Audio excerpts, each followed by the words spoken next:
Bienvenue à tous dans la deuxième partie, la suite de l'actualité sur Chancela Channel News, l'évolution, madame, messieurs, pour un voyage, n'est fatia annonçaki pour na na Russie.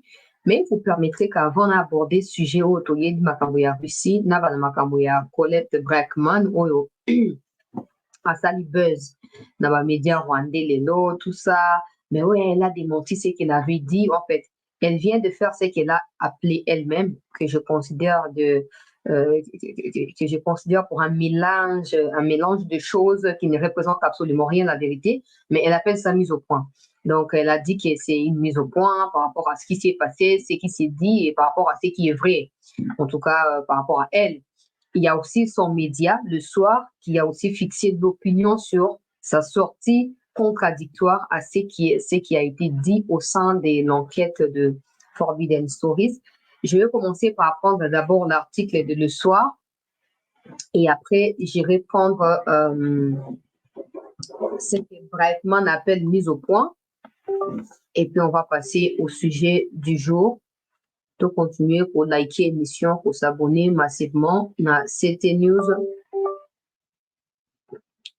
Je vais aller trouver rapidement l'article de Le Soir, parce que je rappelle que Brackman a témoigné, en tout cas parmi les journalistes qui ont témoigné pour l'enquête des Forbidden Stories. Elle a témoigné pour raconter sa version des faits par rapport à ce qu'elle appelle expérience en matière de questions politiques africaines. Ça fait plus de 30 ans, 40 ans qu'elle écrit pour l'Afrique, qu'elle est ici pour des enquêtes, elle vient en Afrique pour des enquêtes, tout ça. Donc, en sa qualité d'ancienne journaliste en plein pied en Afrique qui est chargée des questions des Grands Lacs, elle a rapporté sa version des faits qu'elle contredit elle-même dans ce qu'elle a appelé mise au point. Mais je vais commencer par l'article pour avoir une idée claire de ce qui s'est passé. Mise au point du Soir suite à une interview de Colette Brackman dans Afrique Caribbean. Dans un article intitulé Colette Brackman, journaliste impératrice du Congo belge, ses racontes publiées ce vendredi 7 juin sur les sites Afrique Arabia, la journaliste du Soir Colette Brackman a tenu des propos inacceptables sur l'enquête Rwanda Classified que la rédaction du Soir tient à démentir. Premièrement, Colette Brackman était informée depuis le mois d'avril de l'existence de cette enquête coordonnée par le consortium Forbidden Stories et dont Le Soir est partenaire. Elle a participé à plusieurs échanges internes sur les contenus de ces dossiers. Elle a été interrogée par la RTBF, partenaire du projet, dans l'émission Investigation consacrée à l'enquête Rwanda Classified et enregistrée avant la publication. Elle était également présente à la dernière réunion interne détaillant le programme complet de publication des différents articles. Contrairement à ce qu'elle rapporte ou à ce qu'elle rapporte l'interview, 4 journalistes du consortium se sont rendus au Rwanda pour enquêter sur l'accident des mototaxis qui a coûté la vie au journaliste John Williams Twali à Kigali. Les journalistes rwandais, l'un d'entre eux ayant été forcé à l'exil, ont également participé à cette enquête. Enfin, la rédaction du Soir condamne les propos de Colette Brackman, tels que rapporté dans l'interview, qui rejette l'opprobre sur les travaux du consortium Forbidden Stories et dans les médias partenaires.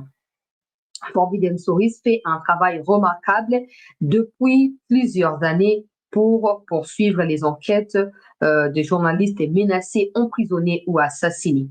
Le consortium l'a prouvé avec les Daphne Project, les Cartel Project ou Story Killers ces dernières années, pour ne citer que ces 3 exemples. Forbidden Stories est également à l'origine du projet Pegasus, qui a révélé l'utilisation massive de ces logiciels espions par des régimes autocratiques, dont le Rwanda.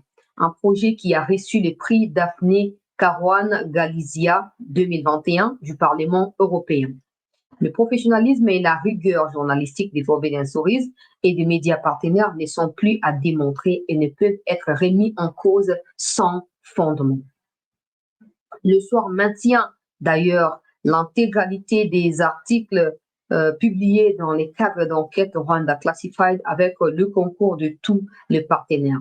Dans un texte partagé sur son compte Facebook, c'est vendredi, Colette Brackman a présenté ses excuses à tous ceux parmi mes amis et collègues du soir et mes confrères Forbidden Stories que j'ai blessés. J'ai toujours considéré que leurs enquêtes étaient la meilleure réponse aux crimes organisés et autres crimes et abus. La rédaction du soir a toujours veillé à être un partenaire loyal et actif de ces enquêtes collaboratives et présente ses plus sincères excuses à Forbidden Stories ainsi qu'à tous les médias et journalistes et partenaires du consortium. Christophe Berti, rédacteur en chef du soir, né à commis article 1. Peuple congolais, très chers compatriotes, na mekaki ko flasher à Mouké, na première partie à l'émission, pour na kolobaki, cette femme-là, elle cherche à s'aimer de la zizanie et à remettre en cause les travails impartial et les travails de qualité, combien remarquable et réalisé par le consortium de ces journalistes-là. Maintenant, c'est son média à elle qui revient pour présenter des excuses à tout celui qui a été offensé par la déclaration des Brackman. Maintenant, suivez la logique à Brackman. Elle raconte un peu sa version des faits, de ce qu'elle estime, en tout cas, avoir eu lieu. Hein. Après, il faut vérifier, parce que moi, je pense qu'elle est trop vieille. Hein. Elle est vraiment vieille pour voilà, être sincère et linéaire, si vous voulez, dans sa pensée. Je pense plutôt qu'elle mélange un peu de choses et que certaines de ses facultés mentales ne fonctionnent plus, peut-être. Après, ça peut arriver, voilà, elle est trop vieille. Après, il ne faut pas oublier que c'est une propagandiste avérée de Paul Kagame. Donc, peu importe ce qu'elle vous dira sur Kagame aujourd'hui ou à n'importe quelle heure de la journée, sachez qu'au plus tard le soir, elle va changer de version. Donc, ne soyez pas surpris, nous la connaissons depuis longtemps. Elle appelle ça mise au point. Elle a publié il y a 3 heures. L'entretien avec Jean-François est publié sur le site en ligne Africarabia, a été réalisé lors d'un passage à Paris le lundi 3 juin à l'occasion d'une longue interview qui portait sur ma carrière en Afrique. C'est à la fin qu'il a été question de l'enquête des Forbidden Stories. Dans la retranscription de mes propos, les critiques portées sur la démarche éditoriale des Forbidden Stories sont dont la discrétion obligée ont été reprises. À la lecture de ces textes qui m'a été soumis, j'ai d'abord souhaité y apporter des sérieuses nuances. Puis, après avoir discuté longuement avec mes collègues et avec la rédaction en chef du soir, qui m'ont précisé la démarche et les modalités de cette enquête, j'ai demandé à l'auteur de l'interview de supprimer plusieurs paragraphes qui ne correspondaient plus à mon état d'esprit au vu des précisions reçues. J'ai suggéré une finale très brève. En réalité, lorsque j'ai été informée de l'opération, j'ai proposé d'y apporter ma contribution sous la forme d'un portrait de Kagame. Il m'est semblé utile, puisqu'il était pris pour cible, d'expliquer son parcours des réfugiés en Ouganda et la création du FPA. Finalement, mon article fut publié en 4 pages, en 4 et 5e page, un emplacement de choix dans l'édition du week-end avec un surtitre Forbidden Stories. La correction s'est terminée par 2 mots, point final, donc entre guillemets, point final. Telle fut la chute proposée à Africarabia. Cependant, l'intervieweur a repris quelques éléments de la version précédente, y compris les termes conjuration. J'ai bien expliqué à l'auteur de l'interview que mes relations avec les soirs étant bâties depuis bien longtemps sur une confiance jamais mise en défaut, il n'était pas question pour moi de l'hypothéquer, que j'avais obtenu des explications demandées et que j'ai présenté mes excuses à tous ceux parmi mes amis et collègues du soir et mes confrères des Forbidden Stories que j'ai blessés. J'ai toujours considéré que leur enquête était la meilleure réponse possible aux crimes organisés et autres crimes et abus. En quelque sorte, c'est un peu les rétro-pédalages. Elle essaye d'expliquer que l'enquête des Forbidden Stories a eu lieu avec la collaboration de la rédaction et un média où il y a travaillé. Ça s'appelle Le Soir. Et c'est des cas qui déjà maintenant, les 4 jours, donc au début de ces mois, il y a 3 jours, elle était à Paris et c'est là qu'elle a été contactée pour l'interview sur sa carrière en Afrique par le média en ligne qui s'appelle Africarabia. Maintenant, quand elle a raconté ce qu'elle a raconté sur sa carrière en Afrique, la question lui a été posée sur l'enquête réalisée par le consortium de journalistes des Forbidden Stories. Elle a répondu, et après avoir répondu, avant que l'article d'Africa Rabia ne soit publié, elle a tenu à en informer sa hiérarchie au sein de la rédaction de son média, que ben voilà, j'ai accordé une interview, j'ai répondu comme ça à cette interview-là.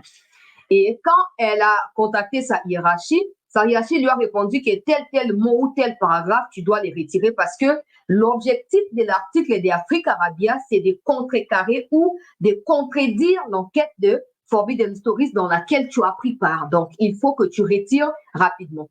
Elle a demandé à la rédaction d'Africa Rabia ou aux journalistes qui l'a interviewé de pouvoir retirer ces paragraphes-là. Le journaliste n'a pas accepté.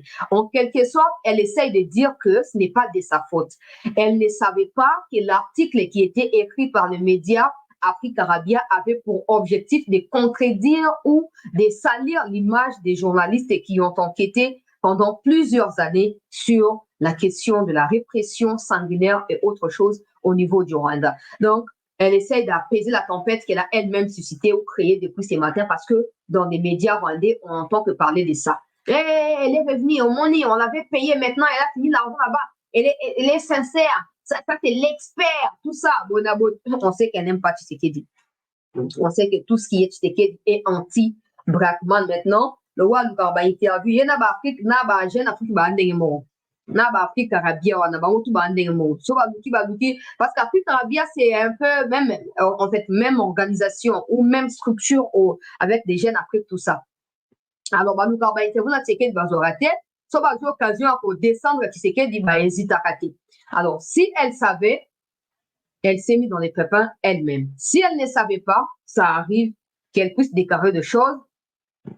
Elle ne savait pas que ces choses-là seraient sorties de leur contexte pour ressembler à autre chose. Par exemple, c'est que ces déclarations ont suscité en ces moments. Et maintenant qu'elle a fait ce qu'elle appelle elle-même mise au point, que je refuse d'accepter comme mise au point, je crois que les Rwandais qui ont relayé des fausses choses depuis ce matin, voilà, ils ont payé des journalistes, l'État congolais a payé des journalistes. J'espère qu'ils vont comprendre que Brackman mélange un peu beaucoup de choses dans sa tête avec la VS, et donc normal qu'elle ait dit des choses au ami récapitulé Nassima à lui que non a abandonné en gros. Qu'à cela ne tienne, le travail de Forbidden Story est un travail remarquable.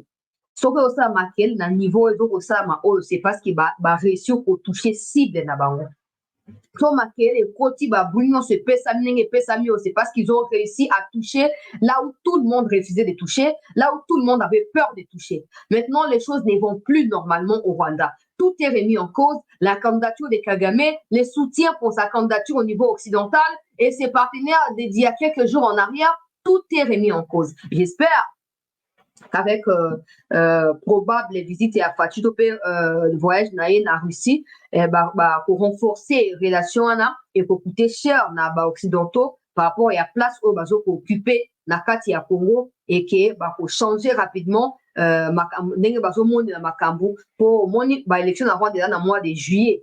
Mais le sommet là est prévu en ces mois de juin. Donc, si les choses se font normalement, les Fatia a annoncé qu'il y a d'autres et qu'une équipe l'a déjà précédé au moment où nous parlons ici, nous espérons de tout cœur et pour bousculer Makambo, c'est le souhait de tout le monde, même si après nous on pense que la solution pourrait être mieux, une solution militaire. Comme ça, on va corriger tous les classiques rwandais et tous ceux-là, des Congolais qui se sont mis au service des Kagame depuis toutes ces années. Il faut une solution militaire pour éteindre tous les traits enflammés et passer à autre chose. Maintenant, c'est pas nous qui décidons. On verra bien à quoi ceci va ressembler. Je passe au sujet du jour rapidement pour nous tenter. To like émission, to partager à vous. Sangweza kokota. Nungu ezo kokota peuple congolais makambo etali rapprochement de plus en plus kati na mboka na biso na mboka ya Poutine dali souya ba kongomani nyonso. Maintenant les dirigeants apparemment font des choses na manière na bango et na ndenge bazo memela, on ne peut pas toujours tout comprendre et on ne peut pas toujours tout contrôler, c'est comme ça, mais tout ce qu'on peut dire c'est que Et c'est elle qui m'a ça là et aboutir na molamu pour namboka. Peu importe le schéma ni bakozwa, peu importe le schéma na bakozwa biso combien de temps, mais qu'en fin de compte que ce soit le peuple qui gagne, que ce soit la République qui gagne et non des individus. À l'heure où nous parlons, il est prévu, le président lui-même l'avait annoncé. Je n'ai plus à en faire des commentaires. Le président avait annoncé qu'il va se rendre dans un sommet Afrique-Russie qui est prévu en ces mois de juin et ce sera pour lui l'occasion de pouvoir renouveler les partenariats, les relations avec la Russie. Le président qui a fait des éloges à la Russie et à la Chine pour dire que la Russie et la Chine frappent par des grandes portes et rentrent en Afrique par des grandes portes, contrairement aux partenaires initiaux qui sont des Occidentaux. Aujourd'hui, la Russie propose plus des solutions que des aides qui n'aboutissent à rien. Aujourd'hui, la Russie est prête à pouvoir, et la Chine bien sûr, elles sont prêtes à pouvoir accompagner les États qui se sentent capables à pouvoir s'améliorer et à établir des leaderships importants pour le développement de leur pays. Contrairement aux Américains qui préfèrent venir, d'abord ils créent la guerre à l'Est, ils soutiennent les groupes armés et par la suite ils viennent comme s'ils voulaient éteindre les feux avec les aides humanitaires. On ne construit jamais un pays avec des aides humanitaires. Jamais. Pour preuve, le Rwanda qui ne reçoit que les aides humanitaires n'a pas de budget, ne peut pas tenir le coup. C'est comme ça qu'il passe son temps à voler les minéraux à l'est du Congo, à tuer les Congolais pour subvenir aux besoins d'un État. Un État ne peut pas survivre ou vivre grâce aux aides. Ça ne se fait pas. Et le président l'a dit lui-même, que non, mais voilà, on va se rendre en Russie pour renouer avec ces contacts-là, parce que la Russie et la Chine se profilent comme étant des partenaires très importants pour la RDC aujourd'hui et dans les futurs. À l'heure où nous parlons, nous apprenons qu'une délégation aurait déjà précédé le président Tshisekedi à Moscou là-bas. Cette délégation pourrait être reçue par les affaires étrangères qui étaient en tournée en Afrique. Et d'ailleurs, tout a été coordonné par cette tournée-là où il s'est rendu, je crois, au Congo-Brazza, il s'est rendu en Guinée. Vous avez certainement suivi par rapport à l'article et tout ça. Mais cette délégation pourrait être reçue par d'abord affaires étrangères, après secrétaire particulier, on appelle ça comme ça, secrétaire particulier à Poutine apparemment, pour préparer une réunion ou une séance de tête-à-tête entre le président Tshisekedi et Poutine sans que les médias ne puissent intervenir. Ça veut dire que le président est belé. Mais apparemment, mboka na biso ezoko souhaiter que oya biso te tete eza ya molini, eza ya pole te. Ba caméra est filmée te. Pendant ce derrière oui na poisa te. Alors cette délégation serait déjà sur place et que le président aurait parlé au cours de cette semaine avec Poutine pour voir dans quelle mesure le président ferait ces déplacements-là. J'ai dit tout ça au conditionnel parce que nous connaissons bien le président. En dernière minute, tout ceci peut changer en une délégation qui va représenter le Congo et le président va rester. OK? Donc, la délégation est déjà là-bas. Mais pour le président, il va se rendre, ce n'est pas encore, voilà, on va attendre. Si c'est confirmé, on viendra encore pour vous l'annoncer. Mais le président a parlé au cours de cette semaine avec son homologue russe et une délégation est déjà là-bas pour préparer la venue du président. Nous espérons que cette venue sera effective, évidente. Pour présence Tshisekedi en personne sans passer par des intermédiaires, ministre et affaires étrangères, tout premier ministre, Tshisekedi yemo kona Poutine, c'est mieux que Koleka parce que nous en communication nous avons appris ce qu'on appelle interférence dans la communication ou dans les passages d'un message. Les canaux peuvent être biaisés, les canaux peuvent être fracturés. Du coup, le message ne sera pas capté de la même manière qu'il est émis par l'émetteur. Les récepteurs ne vont pas les recevoir de la même manière. Donc, très souvent, il faut trouver un meilleur canal ou un meilleur moyen, comme les gens utilisent souvent, un meilleur moyen pour pouvoir passer le message. Meilleur moyen, meilleur moment et surtout un bon émetteur et un bon récepteur capable de décrypter certains messages qui peuvent être codés. Nous les disons comme ça, mais je crois que vous comprenez de quoi il s'agit. Donc, nous encourageons le président à pouvoir faire en personne ces déplacements-là pour causer la mieux ke kotinda mutu ake aya alobi mutu ake alobi ndenge mosusu boye na boye tout ça tolamusi mokonzi ya mboka telema kende yo moko koma kuna tokozela suite ya likambo wana. Et même pour la délégation qui est sur place, juste sur l'information supplémentaire que la rencontre avec le secrétaire ya Poutine et Salami pour planifier tête à tête toya susu ko savourer encore kawana bino to continuer ko encourager mokonzi ya mboka en dehors ya décision ya EAC outi kozwa zwa susu décision mosusu ya sika ya kokreze kuna kozala malamu mingi tozo ko encourager vraiment l'état congolais il y a pour passer cap vers issue, il y a sorti, il y a problème à Congo. Attendre à ce que ce soit Batubaya Kosunga, Batuana Sotali bien, on est créer problème. Donc, moi, je vais souvent cause la tête. Toujours, décision, absolument, tout responsable, il y a conséquences à ma décision. Pour le autant, ça sont mieux que d'assumer les conséquences des décisions que nous n'avons pas prises. Donc, toujours à risque, sur les signes, gloire à Dieu, gloire à Dieu, c'est comme ça dans la vie. Donc, nous encourageons le président à aller là-bas et ça ne veut pas dire que la Russie viendra finir les problèmes du Congo, non. Ça voudrait dire que le Congo est indépendant et le Congo est libre de nouer des partenariats avec qui il veut. C'est clair. On ne doit pas s'éterniser dans les passés pour dire, ouais, nos partenaires habituels ou naturels sont les Occidentaux et pourtant les mêmes Occidentaux sont avec nos ennemis. On ne peut pas faire ça.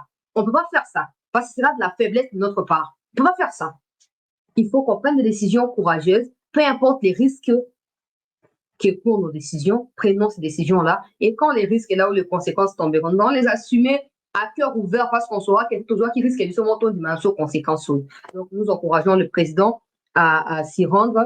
Tobimina na EAC de Gonangai Levi, Torobimana EAC. Pour le président, a outil pour saboter Bangon après-midi à Lelo, il y avait une réunion qui était prévue.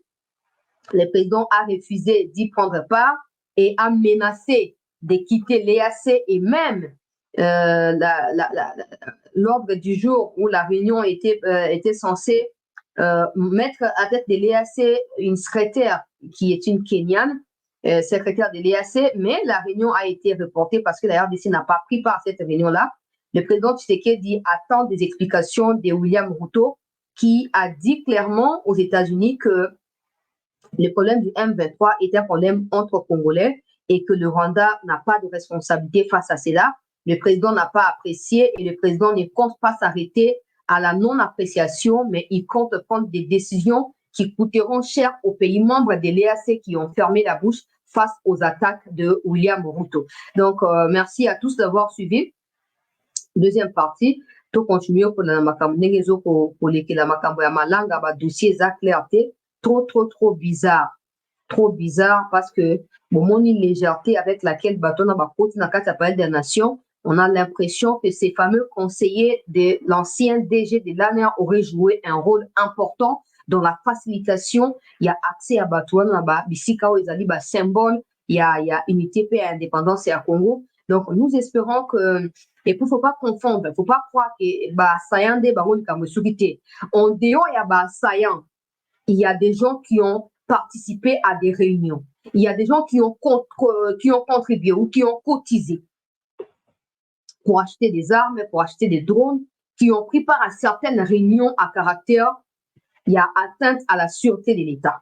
Ces gens-là sont parmi ceux qui sont au pouvoir. Bamsou na kati ya opposition, Bamsou na kati ya confession religieuse, et Bamsou ba alibanda ya mboka. Donc, c'est pas la fin du procès. Là, c'est les assaillants qui sont jugés. Et sur base de ce que les assaillants vont déclarer publiquement, des procès à complices. Je vous avais déjà dit que le président avait confié le travail entre les mains et à général du Koulia. Donc, Moussa Lezoro Salama, nous, on suivra toujours de près ce qui va se passer et on reviendra vers vous pour vous tenir informés de la situation. Merci d'avoir été nombreux à nous suivre.